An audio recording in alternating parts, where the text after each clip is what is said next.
हाँ दोस्तों, ये दूसरे भाग की कथा आप सुनने के लिए जा रहे हैं। परीक्षित जन्म महाभारत की कथा। दुर्योधन ने कहा कि हम ऐसे विश्वास नहीं करेंगे, हमें उस भीम का सर निकाल करके दिखाओ जिसने मेरी जंघा को तोड़ दिया था। अब भीम को सिर ढूंढने लगो, लेकिन भीम को सर हो तो मिल जाए। उन सरों में एक भीम का लड़का था जिसका नाम था श्रुतसेन। वो बिल्कुल भीम के जैसा ही था। कहा, महाराज लो तुम्हें भीम का शीश चाहिए, ये भीम का सर है। दुर्योधन ने वो सर हाथ में लिया भक्तों, और हथेली पे धर करके जैसे ही उसे मिसला वैसे ही वो चरकाचूर हो गया। दुर्योधन रोने लगा, कहने लगा, अरे नीच अश्वत्थामा, ये अगर भीम का सर होता तो मेरे हाथ से ये चूरन नहीं बन जाता। मुझे लगता है कि तूने मेरे वंश का विनाश कर दिया। अरे पांडवों के सर होते तो ये सर मेरे हाथ से चूरन नहीं बनता। मुझे लगता है कि तूने मेरे परिवार का नाम मिट दिया। अरे मेरी दुश्मनी थी तो पांडवों से थी, बच्चों से मेरी कोई दुश्मनी नहीं थी। भक्तों, आज दुर्योधन उस अछोक नाम के तालाब पर बच्चों के गम में इतना रोए कि दुर्योधन का अंत हो गया। भागवत में तो यहाँ तक बताया गया है वैसे कि दुर्योधन की दो तरीका से मौत भई थी, सुख में और दुख में। सुख थोड़ी देर किस बात का हुआ था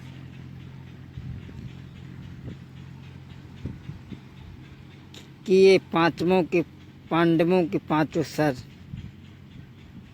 पांचों पांडव मारे गए, और दुख इस बात का हुआ था कि पांडव नहीं मारे गए, पांडवों की संतान मारी गई। दुर्योधन का अंत हो गया। भक्तों, भगवान चाहते तो द्रौपदी के पुत्रों की रक्षा कर सकते थे, लेकिन इसीलिए रक्षा नहीं की क्योंकि दुर्योधन का अंत नहीं होता। दुर्योधन खत्म हो गया भाइयों। और इधर सुबह हुआ तो द्रौपदी जगी है, खून डैरों में बह रहा है। आज द्रौपदी पांचों बच्चों को लेकर के रो रही है। भक्तों, जिस माँ के आगे 5-5 बेटों की लाश पड़ी हो, उस माता के हृदय पर क्या बीतेगी। द्रौपदी रोने लगी है। अरे के द्रौपदी बिलखी रही, मैया धरी के लासी ललान की द्रौपदी। ओ मेरे बेटा बोल सुनाई दे, अरे केल की अति गम की मैया बिलखी रही, बेटन पे द्रौपदी रोई रही। अरे 5 लला दुनिया ते सिधारे, अरे जा मैया को धीर बंधाई दे, शोभा पंडन की धरी के लासिया जू, बेटन की द्रौपदी बिलखी रही, धरी के लासिया जू, बेटन की। द्रौपदी रो रही है, विलाप कर रही है भक्तों। उसी समय अर्जुन आ गए और अर्जुन ने द्रौपदी को रोता हुआ देखा। पांचों बच्चों के शीश कटे हुए देखे तो आंखों में खून के लोहू उबल आए भक्तों। और प्रण किया, द्रौपदी तुम रो नहीं, संध्या जब होगी इन बच्चों को मारने वाले को मैं तेरे सामने खड़ा कर दूंगा ला करके। प्रण करके चले हैं और भगवान कन्हैया रथ पर बैठे हैं, रथ हाँक रहे हैं और अर्जुन बैठे हैं। अश्वत्थामा भागने लगा। भागते भागते जब गिर गया तो अश्वत्थामा एक झाड़ी में छिप करके बैठ गया। लेकिन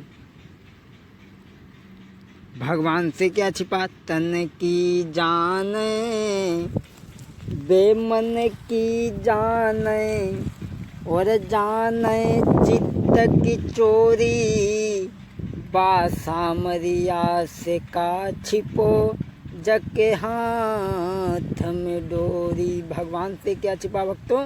भगवान ने जिस झाड़ी में वो छुपा था नीच, वहीं पर जाकर के रथ रोक दिया। अश्वत्थामा भागा और भागते भागते जब गिर गया तो अश्वत्थामा ने क्या किया? ब्रह्म अस्त्र को छोड़ दिया। भगवान ने देखा अश्वत्थामा ने ब्रह्म अस्त्र छोड़ दिया है, ये अर्जुन को जला करके राख कर देगा। भगवान ने कहा अर्जुन तुम भी अपना बाण छोड़ो वरना ये बाण तुम्हें जला करके राख कर देगा। अर्जुन ने अपना बाण छोड़ा, दोनों बाण आपस में टकराने लगे। जब आपस में टकराने लगे तो स्वयं ब्रह्मपुत्र मनु हो जाते हैं, प्रकट कहने लगे अर्जुन महाप्रलय आ जाएगी, तुम अपने बाण को वापस लो। भक्तों अर्जुन ने तो अपना बाण वापस लिया और अश्वत्थामा से कही तू भी अपना बाण वापस ले ले। अश्वत्थामा कहने लगा प्रभु हम चलावे की विद्या जानते हैं लेकिन लौटाने की विद्या नहीं जानते। भगवान ने अपनी माया के द्वारा चक्र के द्वारा उस बाण को शांत किया है और अश्वत्थामा को भगवान ने झपट करके पकड़ लिया है और बांध करके रथ में, जैसे कोई चोर बांधा जाता है, बांध करके रथ में द्रौपदी के सामने ले आकर के खड़ा कर दिया। भगवान कहने लगे द्रौपदी इसी ने तेरे 5 बच्चों की हत्या की है, ले तेरे सामने खड़ा है, बता द्रौपदी अब इसे मार दिया जाए या छोड़ दिया जाए। अरे मार दिया जाए या छोड़ दिया जाए, बोल इसके साथ क्या सलूक किया जाए। मार दिया जाए छोड़ दिया जाए, बोल इसके साथ क्या सलूक किया जाए। बता द्रौपदी इसे मार दिया जाए या छोड़ दिया जाए। द्रौपदी कहने लगी महाराज इसने मेरे 5 बच्चों का वध किया है, मेरे बच्चे तो वापस नहीं आ जाएंगे। पहली बात है कि ये गुरु का बेटा है और दूसरी बात ब्राह्मण है। शास्त्र ये कहता है कि ब्राह्मण जैसा भी हो लेकिन वध करने के योग्य नहीं होता, लेकिन बच्चों का हत्यारा चाहे जैसा हो उसे छोड़ने का कोई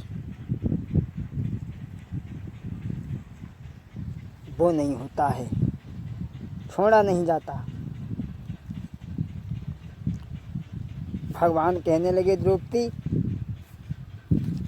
और जिस तरीक़ा से मैं पुत्रों के वियोग में रो रही हूँ इसी तरीक़ा से इसकी माँ विधवा हो गई है, वो भी रो रो करके मर जाएगी। इसीलिए मैं इसके प्राणों की भीख मांगती हूँ, मेरे बच्चे तो वापस नहीं जिंदा होंगे। भगवान कहने लगे धन्य है द्रौपदी, ये तेरी गाथा संसार गाएगा। छोड़ तो देंगे द्रौपदी लेकिन तो अपना मोह त्याग दी। द्रौपदी कहने लगी भैया लो मुरली धरो मन मोहन, मैं अपना मोह त्यागती हूँ, पर एक अनाथ ब्राह्मण के प्राणों की भीख मांगती हूँ।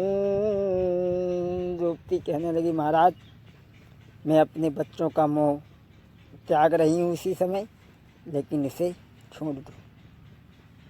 लेकिन शास्त्र ये भी कह रहा है कि बच्चों का हत्यारा चाहे जैसा हो उसे छोड़ना नहीं चाहिए। भगवान कहने लगे द्रौपदी छोड़ तो देंगे, तो अपना मोह त्याग दे। द्रौपदी ने अपना मोह त्याग दिया भक्तों। भगवान कहने लगे अर्जुन अब इसे मारो भी नहीं और छोड़ो भी नहीं। सोए अर्जुन चक्कर में फंस गए, सोचने लगे भगवान हमारी परीक्षा कर रहे हैं। अर्जुन ने क्या किया, आगे बढ़कर के अश्वत्थामा के मस्तिष्क में एक जन्म से दिव्य मणि थी, उसके सर को फोड़ा, वो दिव्य मणि निकाल ली। और जब वो दिव्य मणि निकल गई तो अश्वत्थामा नाम का ब्राह्मण बुद्धि से भ्रष्ट हो जाता है। छोड़ दिया भगवान ने, छोड़ दिया, आगे बढ़ा है। तो इसने सोचा कि आज से मैं पांडवों के वंश को मिट दूंगा। और उस समय पर पांडवों पे कोई संतान नहीं थी। अभिमन्यु की पत्नी थी, अभिमन्यु की पत्नी थी उत्तरा, वो गर्भ से थी।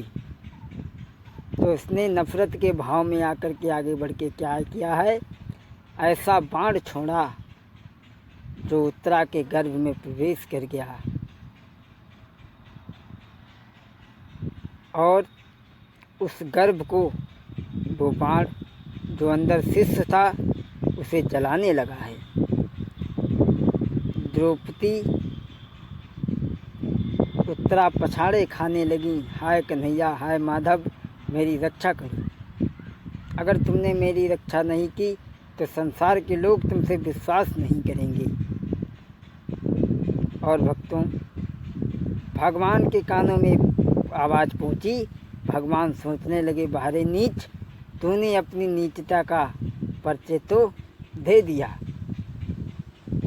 क्योंकि हरदी जल्दी ना तजे और खटरस तजे नाम, चून सफ़ेदी ना तजे न आदत तजे गुलाम। नीच से तो सर्प अच्छा है जो एक ही बार काटता है, लेकिन नीच पग पे काटता है, इसलिए नीच से तो सर्प अच्छा है। भगवान ने सोचा कि उत्तरा के गर्भ पर आफत है, हमें रक्षा करनी चाहिए। भगवान चले हैं उत्तरा के गर्भ की रक्षा करने के लिए। भक्तों, जब भी भक्तों पे भीड़ पड़ी तब तब भगवान ने भक्तों की रक्षा करी। और कहा भी गया है क्या, होते सब होते